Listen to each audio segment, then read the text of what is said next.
Bonjour. Voici un conte de Villiers de l'île Adam. Assis méprendre. Par une grise matinée de novembre, je descendais les quais d'un pas hâtif.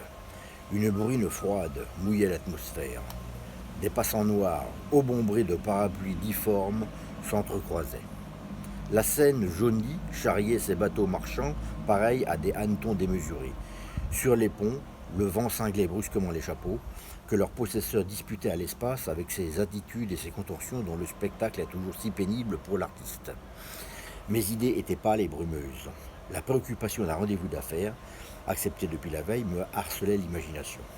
L'heure me pressait et je résolus de m'abriter sous l'auvent d'un portail, d'où il me serait plus commode de faire signe à quelques fiacres. À l'instant même, j'aperçus tout justement à côté de moi l'entrée d'un bâtiment carré, d'aspect bourgeois.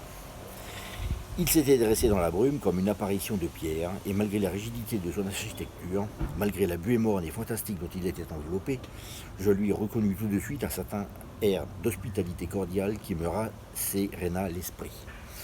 À coup sûr, me dis-je, les hôtes de cette demeure sont des gens sédentaires. Ce seuil invite à s'y arrêter, la porte n'est-elle pas ouverte ? Donc, le plus poliment du monde, l'air satisfait, le chapeau à la main, méditant même un madrigal pour la maîtresse de la maison, j'entrai, souriant, et me trouvai de plein pied devant une espèce de salle à toiture vitrée d'où le jour tombait livide. À des colonnes étaient appendus des vêtements, des cache-nez, des chapeaux. Des tables de marbre étaient disposées de toutes parts. Plusieurs individus, les jambes allongées, la tête élevée, les yeux fixes, l'air positif, paraissaient méditer. Et les regards étaient sans pensée, les visages couleur du temps. Il y avait des portefeuilles ouverts, des papiers dépliés auprès de chacun d'eux. Et je reconnus alors que la maîtresse du logis, sur l'accueillante courtoisie de laquelle j'avais compté, n'était autre que la mort. Je considérais mes hôtes. Certes, pour échapper aux soucis de l'existence tracassière, la plupart de ceux qui occupaient la salle avaient assassiné leur corps, espérant ainsi un peu plus de bien-être.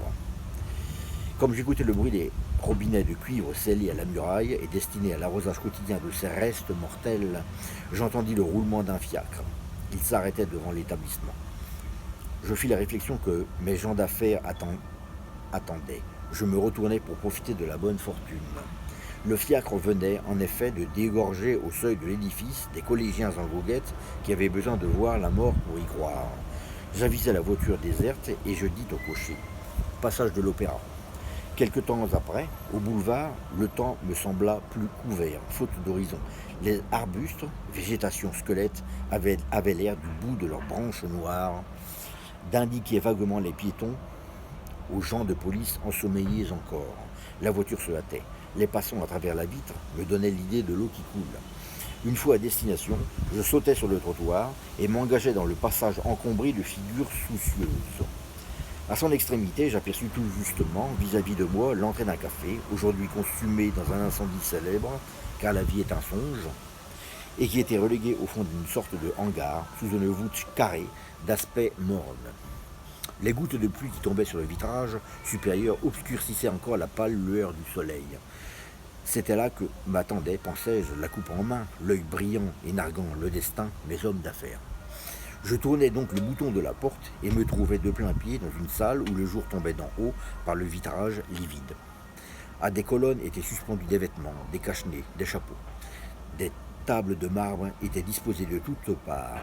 Plusieurs individus, les jambes allongées, la tête levée, les yeux fixes, l'air positif, paraissaient méditer. Et les visages des couleurs du temps, les regards sans pensée.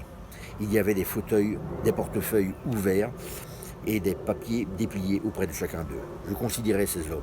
Certes, pour échapper aux obsessions de l'insupportable conscience, la plupart de ceux qui occupaient la salle avaient, depuis longtemps, assassiné leurs âmes, espérant ainsi un peu plus de bien-être. Comme j'écoutais le bruit des robinets de cuivre scellés à la muraille et destinés à l'arrosage quotidien de ces restes mortels, le souvenir du roulement de la voiture me revint à l'esprit. À coup sûr, me dis-je, il faut que ce cocher ait été frappé à la longue d'une sorte d'hébétude pour m'avoir ramené après tant de circonvolutions, simplement à notre point de départ. Toutefois, je l'avoue, s'il y a méprise, le second coup d'œil est plus sinistre que le premier.